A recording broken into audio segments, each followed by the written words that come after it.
Welcome to PCS education. আমি সুজিত দেবনাথ, তোমাদের প্রিয় সুজিত স্যার। ইকোনমিক্সের আজকের এই ক্লাসে আমরা পড়ছি ইন্ডাস্ট্রিয়াল পলিসি অফ ইন্ডিয়া।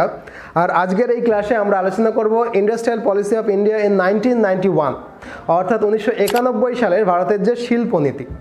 এখন এই 91 সালের শিল্পনীতিটাকে অনেক সময় অনেকেই বলে this is policy of LPG.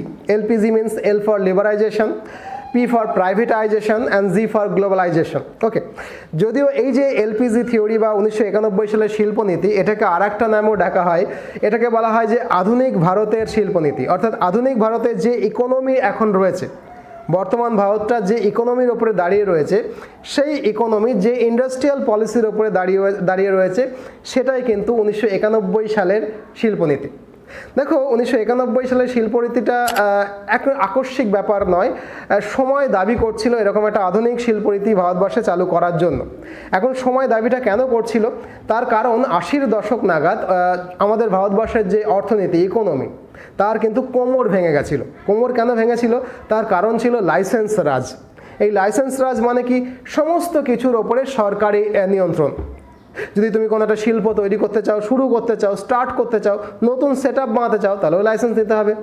শিল্পটাকে বাড়াতে চাও, তাহলেও লাইসেন্স দিতে হবে। যা কিছু করতে চাও সরকারি পারমিশন নিতে হবে।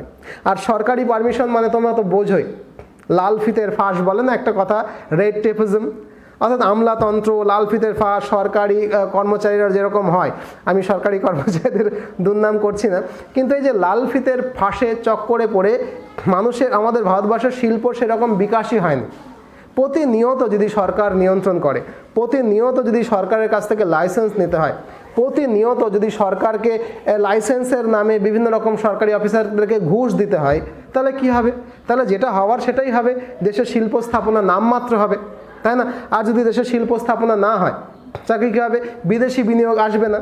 এমনিতেই আমরা সোশ্যালিজম পলিসি নিয়ে ভারতবর্ষ স্বাধীন হয়েছিল, যদিও সোশ্যালিজম পলিসি খারাপ নয়, কিন্তু সব কিছুই একটা ক্লোজ ডোরের মধ্যে করব, বিদেশের মূলধনটাকে আসতে দেবো না, এটাও যে খারাপ ছিল, সেটা হচ্ছে 80-র দশকে অর্থনীতির মাজা ভেঙে গেছিলো, তার একটা ঠোস কারণ, যেটা খারাপ ছিল। সেই জন্য যেহেতু আমরা সোশ্যালিজমকে প্রেফার করতাম, বিদেশি বিনিয়োগকে আমরা ওয়েলকাম করিনি, তাই শিল্প স্থাপনা দেশীয়ভাবেও হচ্ছে না, বিদেশি বিনিয়োগও আমাদের দেশে আসছে না, রপ্তানি নেই, আমদানি অনেক বেশি করছি। তাহলে যদি রপ্তানি কম করি, আমদানি অনেক বেশি করি, তাহলে কি হবে? ফরেন এক্সচেঞ্জের ঘাটতি হবে। অতএব ফরেন এক্সচেঞ্জের ঘাটতি, শিল্প নেই, রোজগার নেই সরকারের, সমস্ত কিছু নিয়ে কিন্তু অর্থনীতির হাড়ির হাল হয়ে গেছিলো কোন সময়? 1980-র দশকে। এবং এই হাড়ির হাল হওয়ার জন্য সবচেয়ে যে কালপ্রিটটাকে মনে করা হয়, সেটা হচ্ছে সমস্ত কিছুর ওপরে লাইসেন্স রাজের নাম করে সরকারের এই নিয়ন্ত্রণ করতে চাওয়া। এর শুধু তাই নয়, এই যে এইটা করতে গিয়ে কী হলো, দেশের জিডিপি ক্রমশ কমছিল। গ্রস ডোমেস্টিক প্রোডাক্ট যদি বলো, 80-র দশকে ক্রমশ কমছিল। আর সেই সময় কি বেকারত্ব ক্রমশ বাড়ছিল। এদিকে শিল্প নেই, শিল্প না থাকলে বেকারত্ব খুব স্বাভাবিকভাবেই বাড়বে। আর সেই সময় ভারত সরকার কি করছিল, একের পর এক সামাজিক প্রকল্প নিয়ে যাচ্ছিল। সেই সামাজিক প্রকল্পের ব্যয় কোথা থেকে আসবে, কোথা থেকে টাকা আসবে? দেশের জিডিপি ফল করছে, বেকারত্ব বাড়ছে, শিল্প নেই, সরকারের রোজগার নেই, অথচ সরকার সামাজিক খাতে ব্যয় বরাদ্দ বাড়িয়েই যাচ্ছে। তার মানে সংসার, আমি একটা সংসার দিয়েই বলছি, সংসার যদি আয়টা কমে যায় আর ব্যয় যদি প্রচুর বেড়ে যায়, তাহলে কি হবে? যা হওয়ার তাই হবে। মায়ের গহনা বন্ধক দিতে হবে, বাবার জমি যেটা ঠাকুরদাদা রেখে গেছিলো সেটা বিক্রি করতে হবে, সোনা দানা বিক্রি করতে হবে, জমি বিক্রি করতে হবে, এভাবেই তো চলবে, কারণ ব্যয়টা বেশি, আয়টা কম। এখন সংসার মানে তো একটা দেশও না, তাহলে সংসার যেরকম আয়ের থেকে ব্যয় বেশি হয়ে গেলে যেটা ঘটনা ঘটে, আমাদের দেশের ক্ষেত্রেও কিন্তু সেই একই রকমের ঘটনা ঘটতে শুরু করলো 80-র দশকে। ব্যয় প্রচুর বেড়ে গেছে, আয়ের জায়গাটা কম। অর্থাৎ কী করছে? বারবার টাকা ধার করছে ভারত। কোথা থেকে? না ওয়ার্ল্ড ব্যাংকের কাছ থেকে। বারবার টাকা ধার করতে যাচ্ছে কোথা থেকে? না ইন্টারন্যাশনাল মনিটারি ফান্ডের কাছ থেকে। তিনবার ভারতের সোনা সেই সময় ভারত সরকার বন্ধক দিয়েছিল। প্রথম দুবার চুপি বন্ধক দিয়েছিল, অর্থাৎ প্লেন ভর্তি করে সোনা নিয়ে গিয়ে সুইজারল্যান্ডের কোনো একটা ব্যাংকে নিয়ে সেখান থেকে সোনা বন্ধক দিয়ে টাকা নিয়ে আসতে হচ্ছে, দেশ চলছে। তৃতীয়বার কিন্তু সেই সোনা বন্ধক দিতে গিয়ে ধরাও পড়ে যায়। শেষমেশ 1990 দশকে গিয়ে ভারতবর্ষের অবস্থা এমন হয়ে যায় যে IMF, ইন্টারন্যাশনাল মনিটারি ফান্ড, আর টাকা ধার দিতে চায় না, টাকা ধার দিতে অস্বীকার করে। এদিকে ভারতবর্ষে সোনা দানা বিক্রি করার মতো, জমি জায়গা বিক্রি করার মতো কিছু নেই। তাহলে 1990 দশকটা কি হলো? IMF ইন্টারন্যাশনাল মনিটারি ফান্ড আমাদেরকে টাকা ধার দিচ্ছে না, অথচ আমাদের বিক্রি বাটা করে যে সংসার চালাবে, দেশ চালাবে, সেই সময় আমাদের দেশ চালানোর মতো কিছু বিক্রি করার মতো অবস্থা নেই। বলা হয় যে সেই সময় আমাদের দেশ আর 15 দিন মতো চলতো, 15 ডেজ মতো চালানোর মতো অর্থ সরকারি কোষাগারে ছিল। আর এই সময় আমাদের দেশে একটা সরকার আসে, নরসিমহা সরকার, যার অর্থমন্ত্রী হয় মনমোহন সিং, ডক্টর মনমোহন সিং। আমি অন্তত এই ভদ্রলোকের জ্ঞান গম্যিটাকে ভীষণ শ্রদ্ধা করি এবং প্রণাম করি, যে মনমোহন সিং সেই সময় যদি ভারতবর্ষের অর্থনীতির হাল না ধরতো তাহলে আমাদের দেশের কি পরিণতি হতো সেটা মানে ভগবান জানেন। তো মনমোহন সিং সেই সময় রক্ষাকর্তা হিসাবে আমাদের দেশের অর্থমন্ত্রীর ভার সামলেছিলেন এবং তাকে বলা হয় সেই সময় 1990 দশকের ভারতবর্ষের অর্থনীতির রক্ষাকর্তা। এখন তৎকালীন সময়ে যদিও আমাদের নরসিমহা রাও প্রধানমন্ত্রী ছিলেন, তিনিও অর্থমন্ত্রীকে খোলা ছুট দিয়েছিলেন। সেই জন্য শুধুমাত্র মনমোহন সিংয়ের যে সমস্ত কৃতিত্বটা নেবে এরকম নয়, নরসিমহা রাও তিনি যখন প্রধানমন্ত্রী ছিলেন তারও কিছু কৃতিত্বের অপেক্ষা রাখে। এখন সেই সময় কি করা হবে? শোনা যায় যে সেই সময় IMF ইন্টারন্যাশনাল মনিটারি ফান্ডের যিনি চিফ, তাকে মনমোহন সিং ফোন করেছিলেন। যেহেতু তিনিও একজন ইন্টারন্যাশনাল লেভেলের অর্থনীতিবিদ, খুব স্বাভাবিকভাবে ইন্টারন্যাশনাল মনিটারি ফান্ডের যিনি চিফ তার সঙ্গে তার যোগাযোগ থাকাটা খুব স্বাভাবিক। তো ফোনে কথা বলার সময় বলা হয় যে তিনি, অর্থাৎ ইন্টারন্যাশনাল মনিটারি ফান্ডের যিনি চিফ, তিনিই আমাদের অর্থমন্ত্রী মনমোহন সিংকে পরামর্শ দিয়েছিলেন যে আর কিন্তু উপায় নেই, তোমরা LPG মডেলটাকে এবার গ্রহণ করো। এই যে LPG মডেল, অর্থাৎ লিবারাইজেশন, প্রাইভেটাইজেশন, গ্লোবালাইজেশন, অর্থাৎ তোমার অর্থনীতির দরজাটা হাট করে খুলে দাও, বিদেশি বিনিয়োগ আসুক, এই পরামর্শটা IMF এর চিফ শোনা যায় আমাদের অর্থমন্ত্রী মনমোহন সিংকে দিয়েছিলেন। এবং যে পরামর্শের ওপরে দাঁড়িয়ে আমাদের ইন্ডাস্ট্রিয়াল পলিসি অফ 1991 কিন্তু তৈরি হয়েছিল মূলত আমাদের অর্থমন্ত্রী মনমোহন সিংয়ের হাত ধরে। মনমোহন সিং কী করেছিলেন? আমাদের দেশের অর্থনীতিটা, যেটা সোশ্যালিজমের জন্য একটা ক্লোজ ডোর অর্থনীতি ছিল, বিদেশি বিনিয়োগকে আমরা স্বাগত জানাতাম না, সব আমরা তৈরি করব, সমস্ত জায়গায় সরকার নিয়ন্ত্রণ করবে, এই ব্যাপার স্যাপারগুলোকে একেবারে ঝেঁটিয়ে দেশের বাইরে বার করে দিয়েছিল। ভারতের ইকোনমিটাকে হাট করে বিশ্বের বাজারে খুলে দিয়েছিল। অর্থাৎ লিবারাইজেশন, গ্লোবালাইজেশন এবং প্রাইভেটাইজেশন। লিবারাইজেশন মানে কি? মানে নো লাইসেন্স। তুমি শিল্প করতে চাও, লাইসেন্সের দরকার নেই, তুমি স্বাধীনভাবে শিল্প করো, সব কিছুই সরকারের ওপর সরকারকে নিয়ন্ত্রণ করবে, এই রকম কোনো কথা নেই। যদি কিছু কিছু জায়গায় নিয়ন্ত্রণ ছিল সেটা পরে আসছি।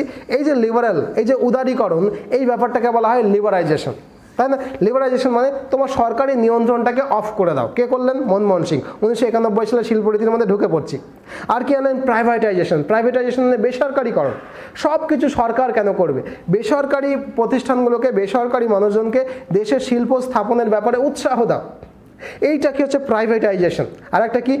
গ্লোবালাইজেশন, মানে গ্লোবালি একটা ভিলেজ, অর্থাৎ গ্লোবাল অর্থনীতির সঙ্গে ভারতের যেটা ক্লোজ ডোর ছিল সেই ক্লোজ ডোরটাকে খুলে দাও। অর্থাৎ আমাদের দেশের বাজারটাও পৃথিবীর বিভিন্ন দেশের কোম্পানির কাছে একটা বাজার হোক, পৃথিবীর বাজারটাও আমাদের কোম্পানির কাছে একটা বাজার হোক। এই যে লিবারাইজেশন, প্রাইভেটাইজেশন এবং গ্লোবালাইজেশন, এইটা নিয়ে যদি আমি একটা আলাদা ক্লাস নেব, 3টে ক্লাসে আমি গ্লোবালাইজেশন, লিবারাইজেশন এবং প্রাইভেটাইজেশন 3টে আলাদা আলাদা ক্লাস করাবো। আজকে ওই 3টে বাদ দিয়ে 1991 সালের বাকি যে শিল্প পলিসি বা শিল্পনীতিগুলো ছিল এই ক্লাসে সেই অংশগুলো আমরা আলোচনা করব। লিবারাইজেশন, প্রাইভেটাইজেশন এবং গ্লোবালাইজেশন বাদ দিয়েও কিন্তু অনেক ছোট ছোট তথ্য আসে যেগুলো জানা দরকার এবং পরীক্ষার সময়তেও কিন্তু কোয়েশ্চেন আসে। এই অবধি লেকচারটা শোনার পর এইবার আমি কিন্তু তোমাদেরকে বলবো লেখো, আমি একটু লিখিয়ে দেবো। লেখো, as a part of economic reforms, the government of India announced a new industrial policy in July 1991. অর্থাৎ এই যে আমাদের ইন্ডাস্ট্রিয়াল পলিসি, সেই ইন্ডাস্ট্রিয়াল পলিসি রিফর্মের একটা পার্ট হিসাবেই মনমোহন সিং অর্থমন্ত্রী এবং অবশ্যই নরসিমহা সরকার 1991 সালের যে শিল্পনীতি সেটাকে ইন্ট্রোডিউস করলেন, অ্যানাউন্স করলেন। কোন সময়? না, জুলাই ইন 1991। ওকে, এখন এই যে জুলাই 1991-এ যে নতুন শিল্পনীতিটা এলো তার কতগুলো ফিচার্স আছে, লিখে নাও। The broad features of this policy are as follows. অর্থাৎ এই যে ফিচার্স রয়েছে কার 1991-এর ইন্ডাস্ট্রিয়াল পলিসির, তার ফিচার্সগুলোকে লিখে নাও। 1 নম্বর দিয়ে লেখো, 1 2 3 4 করে লিখতে থাকবে, এগুলো কিন্তু লিখিয়ে দিচ্ছি কেমন। 1 নম্বর দিয়ে লেখো, government reduced the number of industries under compulsory licensing to 6। এর আগে কি 17-18টা কোম্পানি একেবারে সরকার করতো, সেখানে সরকারই সমস্ত কিছু নিয়ন্ত্রণ করতো। 20-25টা কোম্পানি এমন ছিল যেখানে সরকারের কাছ থেকে রীতিমতো লাইসেন্স নিয়ে তবে খুলতে হতো। যেগুলো প্রাইভেট কোম্পানি ছিল এমনকি সেখানেও সরকারের নিয়ন্ত্রণ ছিল। এই পলিসির ফার্স্ট ফিচার কি বলছে, the government reduced the number of industries under compulsory licensing to 6। অর্থাৎ মাত্র সমস্ত কোম্পানিগুলোকে গভর্নমেন্টের লাইসেন্সিংয়ের আন্ডার থেকে সরিয়ে দেওয়া হলো, লিবারাইজেশন করা হলো, চলো উদারীকরণ হচ্ছে। সরকার কেবলমাত্র 6টা ক্ষেত্রে, 6 এমন ক্ষেত্রে, 6টা ক্ষেত্রে যেখানে সরকারের নিয়ন্ত্রণ থাকার দরকার, যেমন অস্ত্র, যেমন পরমাণু পরীক্ষা, তাই না, এই যে বিশেষ বিশেষ ব্যাপার, এই ব্যাপারগুলোকে শুধুমাত্র নিজের কন্ট্রোলে রাখলো, লাইসেন্স নিতে হবে বা নিজের কন্ট্রোলে লাগবে, আর বাকি সমস্ত কিছুকে লিবারাল করে দেওয়া হলো। লিবারাল মানে কি, এবার বেসরকারিকরণ করা হচ্ছে, বেসরকারি লোকরা বিনা লাইসেন্সিংয়ে করুক, হ্যাঁ সরকার তার জন্য কিছু পলিসি ঠিক করবে, কিন্তু সরকার লাইসেন্সের মাধ্যমে সেটাকে নিয়ন্ত্রণ করতে পারবে না। প্রতিটা ইন্ডাস্ট্রির সেট আপের ক্ষেত্রেই দেখো লাইসেন্সের একটা ঝামেলা ছিল, এত রেস্ট্রিকশন ছিল, এত লাল ফিতের ফাঁস ছিল যে অলমোস্ট আমাদের দেশে 80-র দশকে ইন্ডাস্ট্রি তৈরি করার সম্ভাবনা ছিলই না। তার ফলাফল কী হয়েছিল তোমাদের তো আমি একটু আগেই বললাম যে ইকোনমিটা প্রায় ডুবতে বসেছিল। তাই কি করা হলো, কম্পালসারি লাইসেন্সিং, এই যে লাল ফিতের ফাঁস, এই গিট খুলে ফেললো কে, মনমোহন সিং, এবং বলল যে আর আমাদের দেশে ইন্ডাস্ট্রি করবার জন্য অত লাইসেন্সের দরকার নেই। হ্যাঁ সরকার একটা পলিসি করে দেবে, সেই পলিসি মোতাবেক চলবে, কিন্তু সরকারের প্রত্যক্ষ নিয়ন্ত্রণ, লাইসেন্স রাজ, সেটাকে একেবারে খতম করে দেওয়া হলো। 6টা ইন্ডাস্ট্রি যেটাকে রাখা হলো, যে 6টা ইন্ডাস্ট্রিতে লাইসেন্স নিতে হবে, যেগুলো না রাখলেই নয়। তার মানে এই যে প্রথম পয়েন্ট আমি লেখালাম, রিডিউস করা হচ্ছে, যেটা লিখলে তোমরা, সেখানে মুশকিলটা কি ছিল 1991 সালের আগে? 1991 সালের মুশকিল ছিল হচ্ছে 1991 সালের আগে যদি কেউ শিল্প স্থাপনের কথা ভাবতো, ইন্ডাস্ট্রি সেট আপের কথা ভাবতো, তাহলে তাকে কম্পালসারিলি, বাধ্যতামূলকভাবে একেবারে গভর্নমেন্টের কাছ থেকে লাল ফিতে লাইসেন্স নিতে হতো। আর লাইসেন্স দিতে গেলে যারা লাইসেন্স দিত সেই সরকারি কর্মচারী, বুঝতে পারছো, আজ নয় কাল, কাল নয় পরশু, পরশু নয় তরশু করতো। সেইটার মুশকিল আসান হয়ে গেল। মুশকিল আসানটা কি হলো, 1991 সালে যদি কেউ ইন্ডাস্ট্রি বানাতে চায় তাহলে তার কোনো রকম লাইসেন্সিং দরকার নেই। 6টা সরকারি প্রকল্প, অস্ত্র, পরমাণু বোমা, এই সমস্ত কতগুলো একেবারে এসেনশিয়াল জায়গা ছাড়া কোথাও কোনো লাইসেন্সের দরকার নেই। এবার পয়েন্ট 2টা লেখো, আমরা কি লিখছি, features of industrial policy 1991। Point 2টা একটু লিখে নাও। পয়েন্ট 2 দিয়ে লেখো, many of the industries reserved for the public sector under the earlier policy were de-reserved. দেখেছো, many of the industries reserved for the public sector under the earlier policy were de-reserved. এর আগের পলিসিতে এমন অনেক company যেগুলো কেবলমাত্র সরকারই খুলতে পারত, সরকারের জন্যই রিজার্ভ ছিল, এই নতুন পলিসিতে এসে সেটাকে ডিরিজার্ভ করে দেওয়া হলো, মানে যে কেউ খুলতে পারবে, লিবারাইজেশন হচ্ছে আর কি। এবং কি লেখো, the role of the public sector limited only to 4 industries of strategic importance. অর্থাৎ এক্ষেত্রে কি হলো, অতগুলো যে সরকার নিজেদের হাতে রেখে দিয়েছিল শিল্প স্থাপনের জন্য, তার মধ্যে থেকে মাত্র 4টাকে রাখা হলো যেটা স্ট্র্যাটেজিক ইম্পর্টেন্স রয়েছে সরকারের, সেই 4টে বাদ দিয়ে বাকি সমস্ত ক্ষেত্রে সরকার রিজার্ভ যেটা ছিল সেটাকে ডিরিজার্ভ করে দেওয়া হলো। এমন অনেক ইন্ডাস্ট্রি ছিল যেগুলো এক্সক্লুসিভলি গভর্নমেন্টের আন্ডারে ছিল, বাট সেইগুলোকে কি করা হলো, এবার 1991-এর শিল্পনীতিতে সেগুলোকে ঢিলেঢালা করে দেওয়া হলো। কেন নিশ্চয়ই জানো যে পাবলিক সেক্টরের দ্বারা যদি সব উন্নতি হতো তাহলে 1991 সালের ইন্ডাস্ট্রিয়াল রিফর্মেশনের কোনো দরকার হলো না। আর কি করা হলো, লেখো 3 নম্বর, খাতা পেন নিয়ে রেখেছো তো, লেখো 3 নম্বর। 3 নম্বর পয়েন্ট হচ্ছে features of Indian industrial policy of 1991-এর 3 নম্বর পয়েন্ট লিখছি, disinvestment was carried out in case of many public sector industrial enterprises. এই যে ডিসইনভেস্টমেন্ট মানে হচ্ছে খানিকটা অংশকে প্রাইভেট করে দাও, মানে disinvestment was carried out in case of many public sector industrial enterprise. অনেক পাবলিক সেক্টর সরকারি এন্টারপ্রাইজ শিল্প ছিল যার কিছু কিছু শেয়ার পাবলিক জনগণের কাছে বিক্রি করে দেওয়া হলো, ইন্ডিভিজুয়ালের কাছে বিক্রি করে দেওয়া হলো। তাহলে যে অংশটুকু আমরা ইন্ডিভিজুয়ালি বিক্রি করলাম সেই অংশটাকে আমরা বলি ডিসইনভেস্টমেন্ট। অর্থাৎ সরকারি একটা পাবলিক সেক্টর রয়েছে, তার একটা শেয়ার আমরা বিক্রি করি। যেমন এখন এলআইসি সম্পূর্ণ সরকারি, কিন্তু এলআইসির একটা শেয়ার আমরা আইপিও ছাড়ছি, শেয়ার মার্কেটে দিয়ে দিচ্ছি। শেয়ার মার্কেটে আমার তোমার মতো লোক এলআইসির শেয়ার এবার থেকে কিনতে পারবো। আমি যখন 2021 সালে শেষের দিকে এই ভিডিওটা বানাচ্ছি তখন কিন্তু এলআইসিটাকে বেসরকারি একটা অংশ ডিসইনভেস্টমেন্ট করা হচ্ছে। একটা অংশ যেটা এলআইসি পাবলিক কোম্পানি, সেই পাবলিক কোম্পানির একটা অংশ শেয়ারকে আমরা আমাদের জনগণের কাছে শেয়ার মার্কেটে বিক্রি করে দিচ্ছি। আমি তুমি সে রাম শ্যাম সেই শেয়ারটাকে কিনবে, মানে আমরাও এবার এলআইসির একটা শেয়ারের অংশীদার। অর্থাৎ এটা কিন্তু সম্পূর্ণ সরকারি থাকলো না, সরকারি কোম্পানি এলআইসির একটা অংশ ডিসইনভেস্টমেন্ট করে দেওয়া হলো। 1991 সাল থেকে কিন্তু এটা শুরু হয়েছে। এরকম নয় যে আজকে মোদী সরকার হঠাৎ করে এই ঘটনাটা ঘটাচ্ছে। 1991 সাল থেকে মনমোহন সিং সরকার এবং মনমোহন সিং সরকার মোদী সরকার এই ক্রমান্বয়ে মোটামুটি 20-30 বছর ধরে আমরা ক্রমশ ডিসইনভেস্টমেন্টের পথে যাচ্ছি, সরকারি অংশটাকে কমিয়ে বেসরকারিকরণ করতে থাকছি। ভালো কি হচ্ছে কি মন্দ হচ্ছে সেটা আমরা নিশ্চয়ই আলাদা ক্লাসে আলোচনা করব। সবটাই যেরকম ভালো হচ্ছে বা আমি খুব খুশি হচ্ছে এরকম নয়, অনেকটা খারাপও হচ্ছে, সরকারের নিয়ন্ত্রণে থাকা উচিত আমি মনে করি। কিন্তু সেটা পরের ক্লাসে আমি আলোচনা করব, যখন লিবারাইজেশনের নেগেটিভ পয়েন্টগুলো আমি আলোচনা করব। বলেছি লিবারাইজেশন নিয়ে আমি আস্ত একটা ক্লাস দেবো, গ্লোবালাইজেশন নিয়ে আমি আস্ত একটা ক্লাস দেবো, প্রাইভেটাইজেশন নিয়ে আস্ত একটা ক্লাস দেবো। তখন আমি আলোচনা করব যে কি পজিটিভ দিক হচ্ছে কি নেগেটিভ দিক হচ্ছে। আজকে আমি শুধু বললাম ফিচার্সগুলো লেখো। 3 নম্বর ফিচার্সে বলছে ডিসইনভেস্টমেন্ট হতে শুরু করলো। কেমন? 4 নম্বর পয়েন্ট লিখে নাও, ইকোনমিক এনভায়রনমেন্ট ইন ইন্ডিয়া কিন্তু তৈরি হয়ে গেল। অর্থাৎ আমাদের যে ইকোনমিক এনভায়রনমেন্ট ইন ইন্ডিয়া সেটা কিন্তু শিল্পের জন্য প্রস্তুত হয়ে গেল। লিখে নাও, ভারতবর্ষের যে economy become ready for the economic environment, মানে গ্লোবাল ভিলেজের জন্য, গ্লোবাল ইকোনমির জন্য আমাদের ইকোনমিটা কিন্তু রেডি হয়ে গেল। কি করা হলো? ক্রিয়েট করা হলো এমন একটা সিচুয়েশন ক্রিয়েট করা হলো যেটা হচ্ছে, যে ইকোনমিটা হচ্ছে শিল্প বান্ধবভাবে। কিভাবে? এক্সাম্পল দিয়ে লিখে নিতে পারো, the policy toward foreign capital was লিবারাইজড।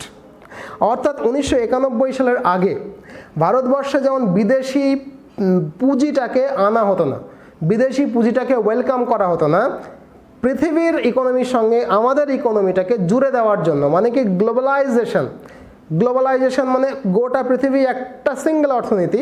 এই গ্লোবালাইজেশনের পার্ট হিসাবে আমরা করলাম কি, আমাদের দেশের অর্থনীতিটাকে পৃথিবীর অর্থনীতির সঙ্গে সামঞ্জস্যপূর্ণভাবে রেডি করলাম, ইকোনমিক এনভায়রনমেন্ট ক্রিয়েট করলাম। কিভাবে না, আমাদের দেশের অর্থনীতিটাকে শিল্প বান্ধব করলাম। কিভাবে?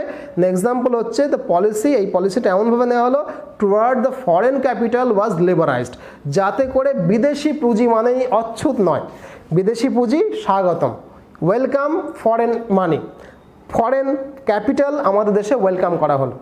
অর্থাৎ যত পারো বিদেশি কোম্পানি আমাদের দেশে এনে টাকা নিয়ে এসো, সেই টাকাটাকে ইনভেস্ট করো, শিল্প বানাও, আমাদের এক্সিস্টিং শিল্পে টাকা লগ্নি করো, কোনো প্রবলেমস নেই, হাট করে দরজাটা খুলে দেওয়া হলো, যেটাকে গ্লোবালাইজেশন বলা হয়। গ্লোবালাইজেশন নিয়ে আমি আলাদা আস্ত ক্লাস নেবো, তখন আরও ডিটেলসে বলবো। এখন একটু ফিচার্স নিয়ে আলোচনা করছি।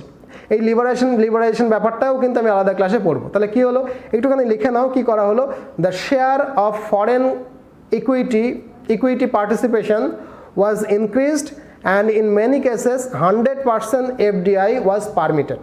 মানে কি হলো, ফরেন পুঁজিকে আমাদের দেশে আহ্বান করা হলো, ওয়েলকাম করা তো হলোই। ফরেন ডিরেক্ট ইনভেস্টমেন্ট এফডিআই, যেটা আমি আগে পড়েছি, অর্থাৎ বিদেশি বিনিয়োগ যদি আমাদের দেশের শিল্প সরাসরি ডিরেক্টলি নিযুক্ত হয়, আমাদের দেশের শিল্পের শেয়ারগুলো কেনে, তাহলে এমনও বলা হলো কিছু কিছু শিল্পে যদি দরকার হয় সেই শিল্পের 100% শেয়ারই বিদেশের পুঁজিপতিরা এসে কিনে নিতে পারে। এখন এইটার পেছনে অনেক ভালো দিক আছে, অনেক মন্দ দিক আছে। আমি লিবারাইজেশন প্রাইভেটাইজেশন যখন আলাদা আলাদা ক্লাস করাবো তখন নিশ্চয়ই বলবো। কিন্তু তখন ইমিডিয়েট আমাদের হাতে অর্থ দরকার। 15 দিন আমাদের আর ইকোনমি চলবে, এই সময় দাঁড়িয়ে আমাদের মতো একটা মহান অর্থনীতিবিদ মনমোহন সিং এই সিদ্ধান্ত নিচ্ছেন, তো সেই সিদ্ধান্ত সবটা খারাপ বলার অধিকার আমাদের উত্তরপুরুষ হিসেবে নেই, এটা সময়ের দাবি ছিল। তাই কী করলাম, the share of foreign equity participation was increased and in many cases 100% FDI was permitted। অর্থাৎ বিদেশি বিনিয়োগ আমাদের দেশে যে শেয়ার কিনছিল সেই শেয়ারের বেশি বেশি পরিমাণ শেয়ার কিনতে পারবে, সেই পারমিশনটা তো দেওয়া হলোই। এবং কখনো কখনো কোনো কোনো কোম্পানির ক্ষেত্রে ফরেন ডিরেক্ট ইনভেস্টমেন্ট যাতে 100% হতে পারে তার ব্যবস্থাটাও কিন্তু করা হলো। আর কি হলো, 2 নম্বর দিয়ে লিখে নাও, automatic permission was now granted for technology agreement with foreign companies. মানে কি, আমাদের দেশে মনে করো বাস চলতো, যারা 1980-90 দশকে বাসে চড়েছো তারা যেন লড়ঝরে বাস, তাই না? ট্রেনে যারা চড়েছো লড়ঝরে টাইপের ট্রেন। এখন যে বাসগুলোতে চলো, এখন যে ট্রেনগুলোতে চলো, সেগুলো কি লড়ঝরে মার্কা? না, লড়ঝরে মার্কা না। কেন এই তফাৎটা কি হলো না, যে টেকনোলজি আমাদের দেশে ছিল আমরা কেবলমাত্র সেই টেকনোলজিটাকেই অ্যাপ্লাই করতাম আমাদের দেশে শিল্প তৈরি করবার জন্য। কিন্তু 1991 সালে যেহেতু আমাদের গ্লোবালাইজেশন এবং লিবারাইজেশন হলো, আমাদের দেশের সরকার মনমোহন সিং অর্থনীতিবিদ এবং অবশ্যই নরসিমা রাও 1991 সালে শিল্পনীতিতে কি বলল, যে automatic permission was now granted for technology agreement with foreign companies. মনে করো আমাদের দেশের হিরো কোম্পানি সাইকেল বানায় বা মোটরসাইকেল বানায়, সে যদি হোন্ডা কোম্পানির সঙ্গে টেকনোলজিটাকে নিয়ে আসার জন্য চুক্তি করতে চায়, তাহলে সেই চুক্তি করবার জন্য সরকার নাকটাকে নিয়ে গিয়ে গলাবে না যে হোন্ডা কোম্পানি তোমরা ভাই বিদেশ থেকে এসো, তোমাদের টেকনোলজি নিয়ে এসো, আমাদের দেশে হিরো কোম্পানির সঙ্গে তোমরা একটা এগ্রিমেন্ট করো, সরকার এখানে নিজের নাকটা গলাতে যাবে না, তোমরা এই এগ্রিমেন্ট করে তোমাদের বিদেশি টেকনোলজি আমাদের দেশে নিয়ে এসো, আমরাও তো শিখি। তার ফল কী হয়েছে, এখন হিরো কিন্তু হোন্ডা থেকে আলাদা হয়ে গেছে, হোন্ডা আলাদা ব্যবসা করছে, হিরো আলাদা ব্যবসা করছে। তো হিরো যখন হোন্ডাকে ডেকে নিয়ে এসেছিল তখন হিরোর কাছে কি সেই টেকনোলজি ছিল না? তাহলে 1991 সালে এই পারমিশনটা যে দেওয়া হলো যে বিদেশি কোনো কোম্পানির সঙ্গে টেকনোলজি নিয়ে যদি কোনো এগ্রিমেন্ট হয় তাহলে সরকার সেখানে নাক গলাবেই না। সো ইট বেনিফিটেড আস, যে হিরো আজ একটা দেশি কোম্পানি হিসেবে নিজে কিন্তু মোটরসাইকেল ইন্ডিজিনিয়াসলি তৈরি করতে পারছে, তার জন্য হোন্ডাকে এই মুহূর্তে আর দরকার নেই।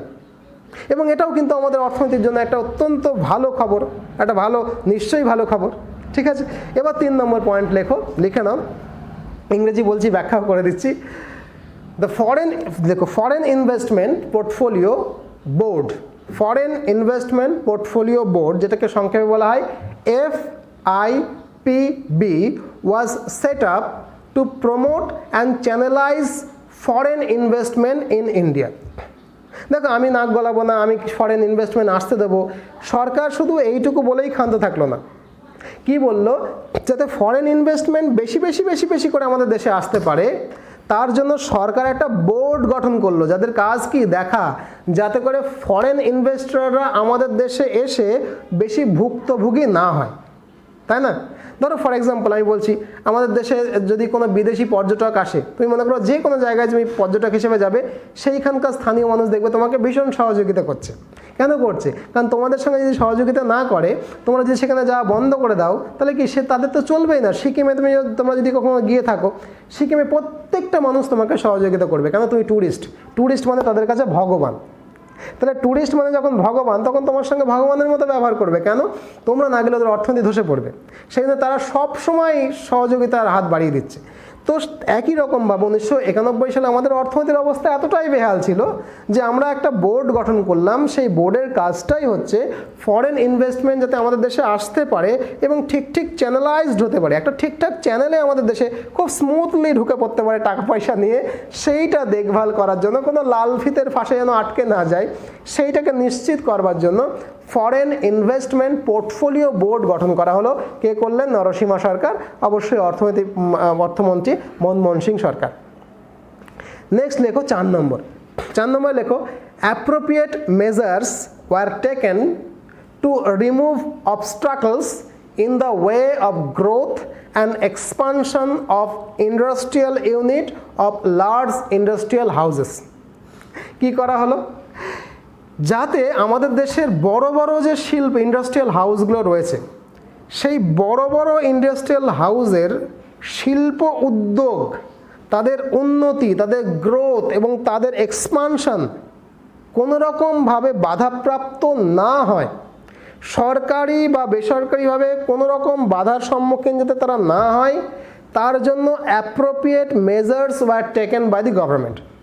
অর্থাৎ বড় বড় শিল্পপতিরা তাদের শিল্প হাউস, ইন্ডাস্ট্রিয়াল হাউস দেশে যাতে অনায়াসে অবাধে শিল্প স্থাপন করতে পারে সেইটা দেখভাল করবার জন্য, সহযোগিতা করবার জন্য সরকার আলাদা আলাদা করে পলিসি গ্রহণ করলো।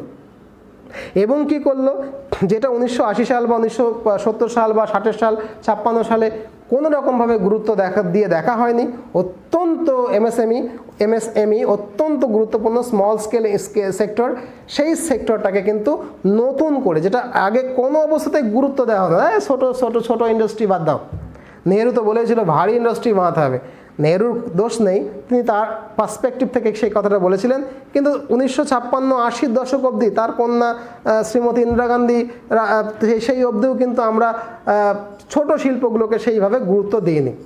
কিন্তু 1991 সালের বেকারত্বটা এমন জায়গায় চলে গেছিলো, মনমোহন সিং দেখলেন যে ভাই অন্তত বেকারত্বটা ঘোচানোর জন্য আমাদের স্মল স্কেল যে ইন্ডাস্ট্রি সেইটাকে বুস্ট আপ করতে হবে।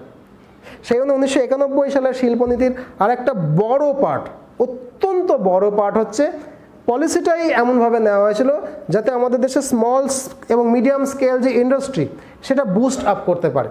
অর্থাৎ small scale sector was assured all help and accorded due recognition, অর্থাৎ স্বীকৃতি দেওয়া হলো, হ্যাঁ তোমরাও ভাই একটা শিল্প, এবং তোমাদের কাজ করবার জন্য অ্যাসিওর করা হলো অল হেল্প, কোনগুলোকে, স্মল এবং মিডিয়াম স্কেল সেক্টরটাকে। এটা কিন্তু ভীষণভাবে গুরুত্বপূর্ণ ছিল, এবং এই গুরুত্বপূর্ণ কাজটা কিন্তু মনমোহন সিংয়ের সরকার 1991 সাল, আমি মনমোহন সিং বলছি, নরসিমা রাও সরকার 1991 সালে করেছিল। তো এই অংশটা আমরা আলোচনা করার পরে যেটা গুরুত্বপূর্ণ অংশ, এই শিল্পনীতির গ্লোবালাইজেশন, লেবারাইজেশন এবং প্রাইভেটাইজেশন, এটা কিন্তু ছুঁয়ে গেলাম। এইটা কিন্তু পুরো ক্লাস এখনও হলো না। এর সঙ্গে গ্লোবালাইজেশন একটা আস্ত ক্লাস, লিবারাইজেশন একটা আস্ত ক্লাস, প্রাইভেটাইজেশন একটা আস্ত ক্লাস যখন হবে, তখন 1991 সালের গোটা ইন্ডাস্ট্রিয়াল পলিসির ক্লাসটা কমপ্লিট হবে। নেক্সট ক্লাসে আমরা গ্লোবালাইজেশন একটা ক্লাস, লিবারাইজেশন একটা ক্লাস, প্রাইভেটাইজেশন একটা ক্লাস পড়ব। তার ভালো দিক মন্দ দিক, ভারতের ইকোনমিতে সেটা কী ইম্প্যাক্ট ফেলেছে, পজিটিভ ইম্প্যাক্ট কতটা, নেগেটিভ ইম্প্যাক্ট কতটা, তার নেগেটিভ ইম্প্যাক্টটাকে দূর করবার জন্য পরবর্তীকালে আমরা কী মেজার্স নিয়েছি, সেই সবটা ইন ডিটেলস আলোচনা করব। এতক্ষণ ভিডিওটা আমার সঙ্গে দেখার জন্য ধন্যবাদ। ভালো থাকো, নতুন ভিডিও নিয়ে খুব শীঘ্রই আবার তোমাদের সঙ্গে দেখা হবে। Tata, by.